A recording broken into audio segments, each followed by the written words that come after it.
And this week, we obviously have the regular Christelle, but we also have Deborah. And I'm not going to try and pronounce your surname because I've got that wrong a few times in the pre-chat. But Deborah is a soft skills trainer, which amongst other things includes etiquette and other things that we almost certainly get wrong a lot on this show. So maybe we could start with that obvious question. What are soft skills and why are they important? Well, soft skills are actually referred to frequently also as people skills. Yeah. And some of the soft skills on which I teach include body language, assertiveness, presentation skills, EQ, which is emotional intelligence. Certainly, etiquette is one of those, both domestic and international. And soft skills really make the big difference in how people are viewed, because soft skills really help us be a lot more relatable. The reason why I was attracted to your social media and why I knew I wanted to ask you to be on our show is because you have a constant uplifting presence and you've maintained that. Tell us a little bit about your journey and why you do that. Well, the entrance I made into the social media world, my objective was to put my brand out there. And I'm delighted that you found me, Christelle, on Twitter. So in addition to the Twitter, Instagram, Facebook, LinkedIn, etc., I wanted to keep a very consistent brand because people often do misperceive some soft skills as either being elitist or we're not part of the normal fray, that we think we're better than other people, especially when the word etiquette is mentioned, which is not the truth at all. Therefore, I wanted my platform to be about, frankly, the people who possess and demonstrate the best soft skills. They have a lot of empathy. They are kind. They are compassionate. They are all inclusive. They really embrace diversity, etc. And so, yes, my entire social media presence is based upon that consistently. I do not take the bait when people want to be difficult or challenging, because I have had people say, oh, all this kindness stuff, please, it's over the top. And I just don't even get into those conversations. I just stay consistent with what I know works. Plus, I live my truth. This is who I am. Absolutely.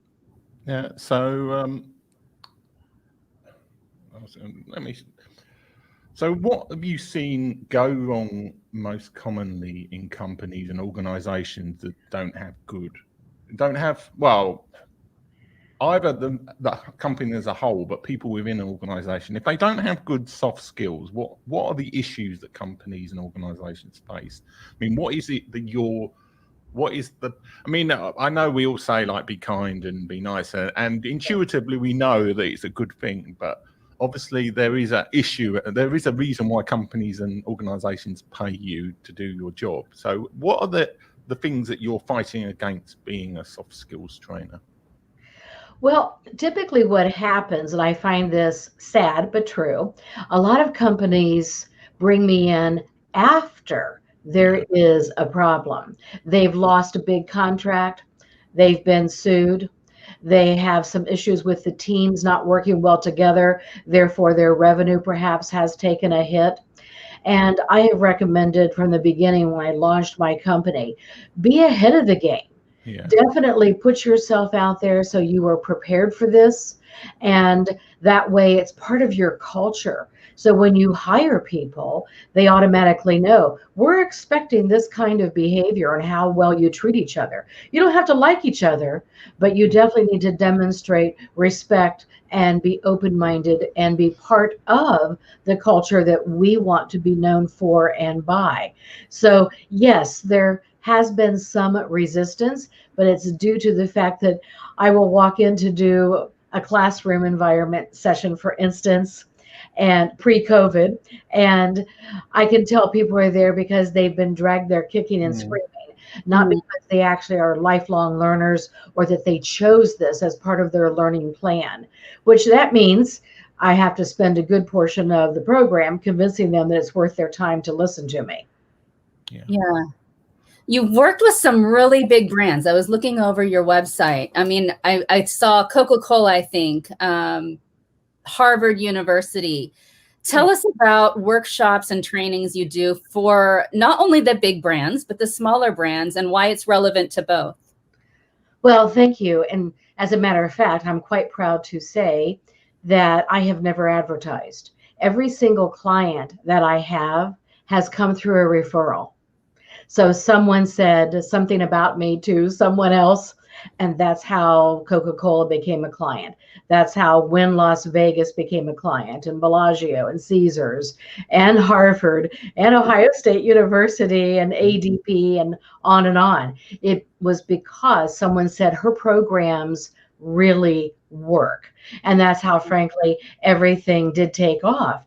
And of course, yes, I love working with every brand, small, medium, large, whatever the case, because people skills do not care how large or how small your company is, but your company will be more successful if you have an identifiable brand that is consistent with what you're putting out there.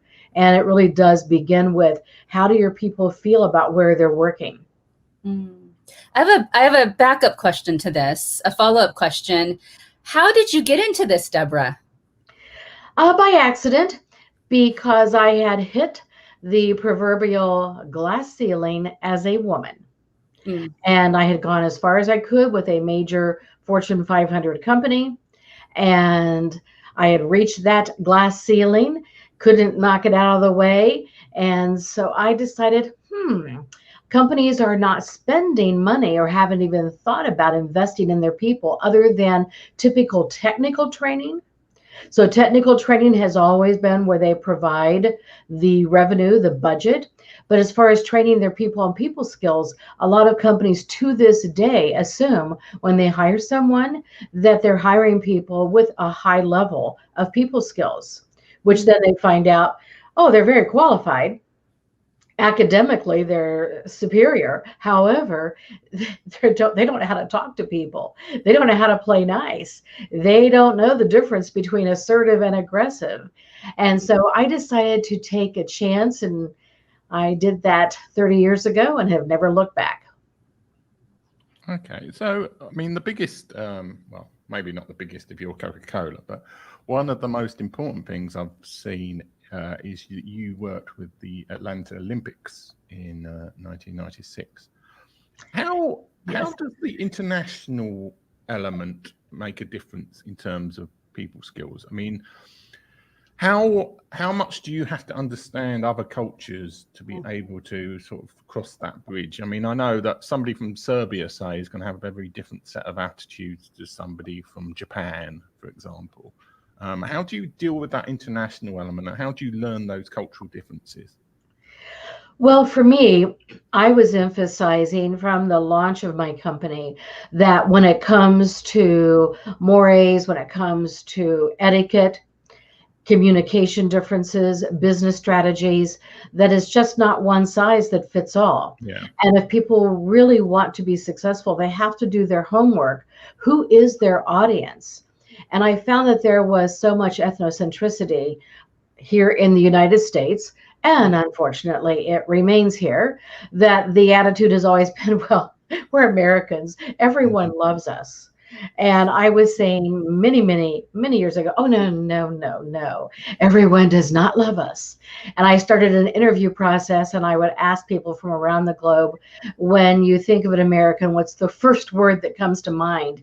90% of the answer was arrogant. Yeah. And so when I shared this, people were just taken aback, gobsmacked, if you will. And so fortunately, because of my relationship with Coca-Cola and providing other types of training for them, they knew of my international background as well, doing that training. And they were and remain very involved in the Olympics. And since it was coming to Atlanta, their headquarters, they asked me if I would kind of run the show on that for all the ambassadors to put their best foot forward. It was a marvelous experience, something that I treasure and always will treasure. And then more and more companies found out, oh, she does this. So now a lot of different companies have used me for that. I launched the Gulfstream international multicultural programs, as well as I did for NetJets, among others. And I love doing it, but there still is some resistance for people to do their homework because they have the attitude, well, if they're here in the United States, shouldn't they just behave like us? And I emphasize most, if not all cultures, do their homework about Americans before they ever attempt to do business with us. Can you say that about yourself? That's an incredible point. Yeah. And this is one of the reasons why, hi, Tim, our friend Tim Sohn is saying hi from Pennsylvania. One of the reasons why we interview people from around the world is to help all people from all over the world to get to know each other and kind of step out of the bubble and realize we're not the only people on this planet, and we all have stories. We all have something to learn.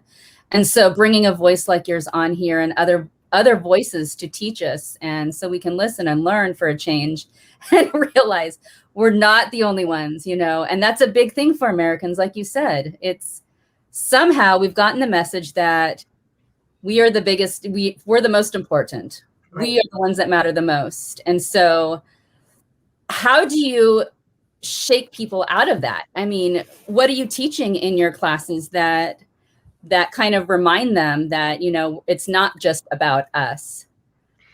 Well, one thing I have learned is that people pay greater attention to any of my content if I emphasize at the outset, what is the benefit to you? So once people think about how is this going to benefit me? How is this going to make my life better? All of a sudden I get their attention.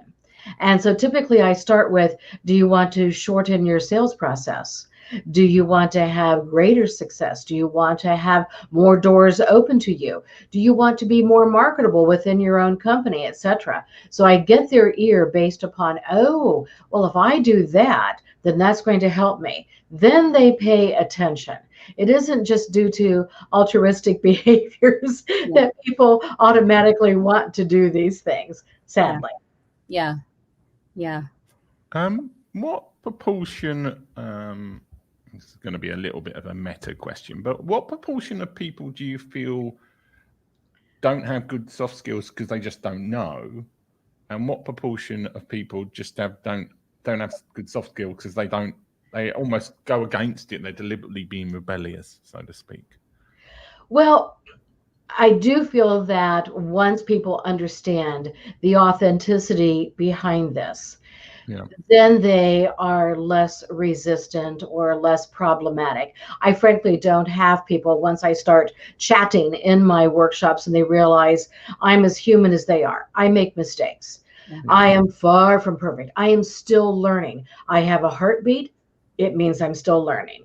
It means I have the desire to still learn. So once they feel that sense of relationship with me and that I'm not a talking head, and I'm certainly never going to talk down to them, then they buy into, oh, let's hear what she has to say.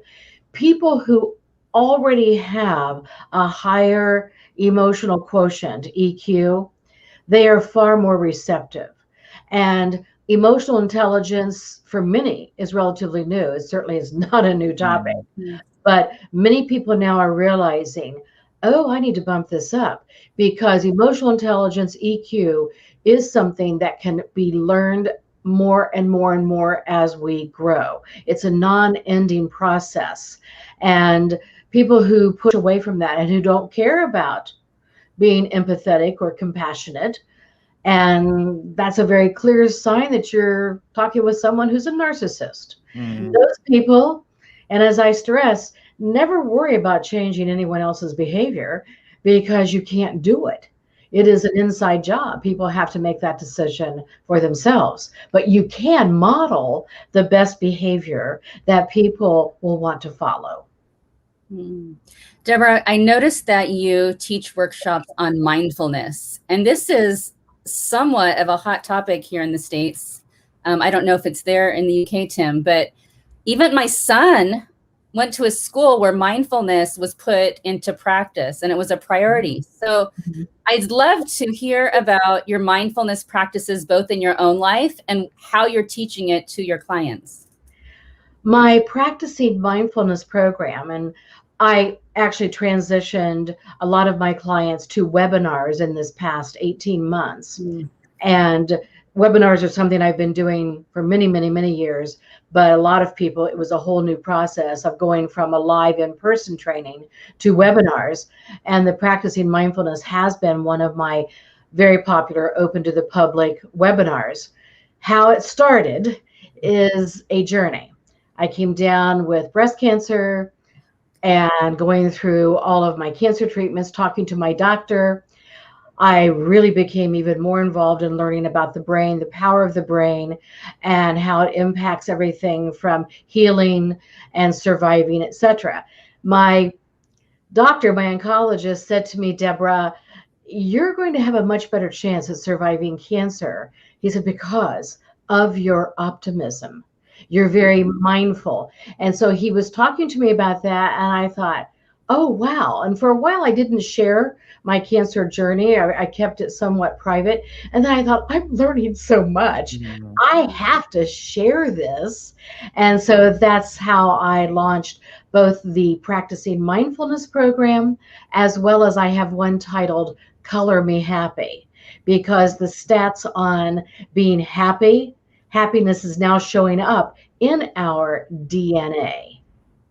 And so this is so powerful. The mind drives so much, such as establishing habits, as well as a favorite habit, be in the moment. How do you manage your distractions? How do you stay calm? How do you actually train your brain to not only hear, but feel what is being said, which will improve your listening acuity? So all of these things really roll into each other. And frankly, I call calm my new superpower, which comes from practicing mindfulness. And you're talking to a type A, highly impatient, always on the move kind of person. So if I can practice mindfulness and make it work for me, anyone can. Yeah. So let's say this is where we try and get free stuff on the show, but let's say you had to give a 5-minute webinar with your most important soft skill tips. What would be the things that you would talk about? And if you could get anybody in the world just to do these few things that are most important, what would they be? Well, it's actually pretty simple, because I start with be authentic, be yourself, be kind, repeat. Yeah. So it's just that easy. And so the top soft skills are all going to be woven into, if you are authentic, you're going to definitely demonstrate the best of soft skills, because there's nothing about fake that we like. We want to know that when we're communicating with someone, it is the real deal. Yeah. So practicing those things, be authentic, be real, be kind, repeat. Do it all over again. Just keep doing it. Those are great points to write down even and tweet out. I want to ask you, it's relevant, but we're moving in a little new direction here. Who inspires you, Deborah? Oh my gosh. So many people. Everyone from the Maya Angelou's, the Rosa Parks, Eleanor Roosevelt, definitely Ruth Bader Ginsburg. There are just so many people over the years who have inspired me. Former President Jimmy Carter, as well as former President Obama. I watch the actions of people, such as former First Lady Michelle Obama. So it's not just what they say. I observe what they do. My goodness, Habitat for Humanity, that was launched by former President Jimmy Carter. And he's one of the most kind, gracious, giving people to this day. And he's not a whiner. I have zero patience for whiners. So I like to follow and learn from those people who have put their stamp on this world in a positive way that frankly everyone can embrace. You just named, so I get excited. You just named some of my favorites. Jimmy Carter, Habitat for Humanity. I mean, he's what, in his 90s and still out there building houses. We just saw that. I want to say he was doing that over lockdown, or I mean, it was somewhat recent. Where all last week, I remember the news stations going from all the drama and nonsense to here's Jimmy Carter building houses, and he's 90 something years old. Yes. Yes, absolutely. And then Michelle Obama and her Becoming and her book. And so that leads me to want to ask one more question, Tim, if I can. Oh, you can. What, this makes me excited. What books are you reading right now, or have you read that you would direct people to? Oh my goodness. And this is a bit of a challenge for people. I don't read fiction. Mm-hmm. And so for me, I am always reading a book that has to do with the mind and the brain. Mm-hmm. So typically I am researching constantly so I can add more what I would call very, very critical content to my webinars. So for instance, Get to the Point is a very simple book. It's a quick read. You could read it in probably just a few hours, and the author's name has slipped me. But Get to the Point inspired me to design one of my webinars. I titled it Making Your Point Move On, because some people don't know how to have that concise way of speaking and delivery. So I'm always looking for some sort of a topic that can add more to people's lives, because my mantra is life is too short to not know what to do. And you said, I believe, in the beginning of the show or pre-show, you've written at least one book, if not more. What? Yes. What are those books? Tell us about those. Well, Reputation Management is a workshop that turned into a book. And then I'm going to go ahead and self-publish it before the fall, but I added some additional points on the virtual world. So I had to go back and do additional tweaking, because the virtual world is here to stay, without a doubt. And not everyone manages it well, but essentially reputation management covers the top things that people say about you behind your back. And if you manage your reputation well, you should never be surprised when you hear what someone has said about you or what they think about you. If you're just loosey-goosey with your reputation, your brand, then yes, a lot of people are shocked by what people say. And then my fun book, it is called Tweetables for Life. And it is a compilation of my tweets, my positive tweets, and I have them categorized by everything from optimism to days of the week to if you're going through challenges, etc. So I'm wrapping that up, but every time I think it's finished, I add more tweets, and because I write every day and I don't use ghostwriters. I'm not against ghostwriters, but for me personally, it has to be my voice. It has to be my writing. And then one more, I have a series of mini manners, as in MINI manners, mini manners. And I have one that I really love, part of the series Travel Etiquette, as well as Las Vegas Etiquette is not an oxymoron. I go to Vegas about once a month because I train for numerous clients out there. Okay. So, yeah. Well, this is what I was trying to get to before. Give us a Las Vegas etiquette tip then. That's what I was wondering. All right. The biggest tip that I would give people now is what happens in Vegas no longer stays in Vegas. You will be on social media, especially if you are wearing things you don't want your mother to see you wearing. And I see it all, the behavior, etc. So it's not a secret anymore. Not at all. So people assume that I'm here, no one's going to find out. Oh, yes, they do. And they love showcasing people who seem to make fools of themselves. Yeah. That's hot topic on social media for sure. And it's sad because I am not a proponent of, I do not subscribe to, and I will not support anything that is mean-spirited, nasty, and frankly unnecessary. Mm-hmm. But unfortunately, that's kind of the way that it is on a lot of social media at the moment, unfortunately. So I haven't asked this question in a while because famously this show has 2 stock questions that I ask, and I'm not going to ask the llama question because it doesn't make much sense with a soft skills coach, but I will ask the other question.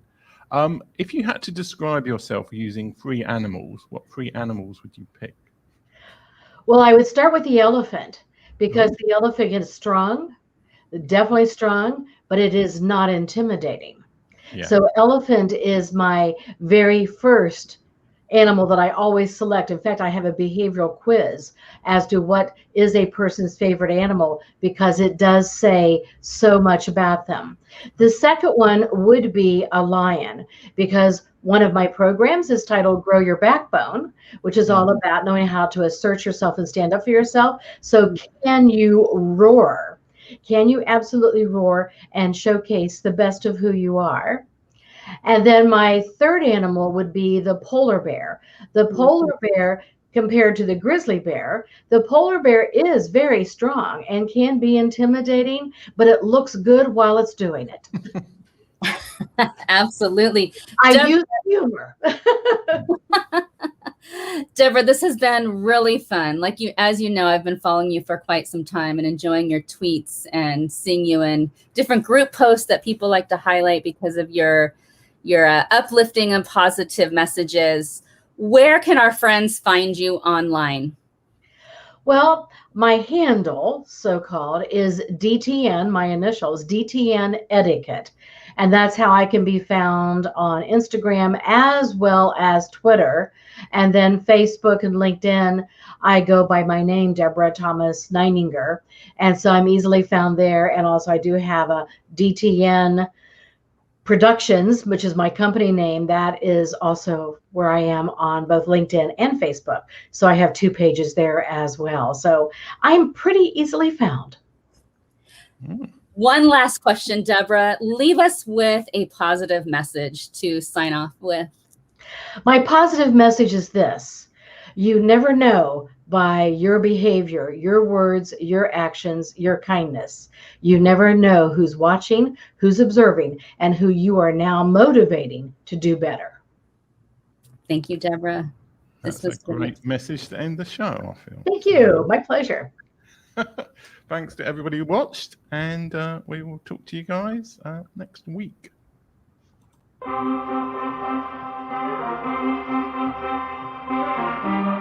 This is terrifying for me.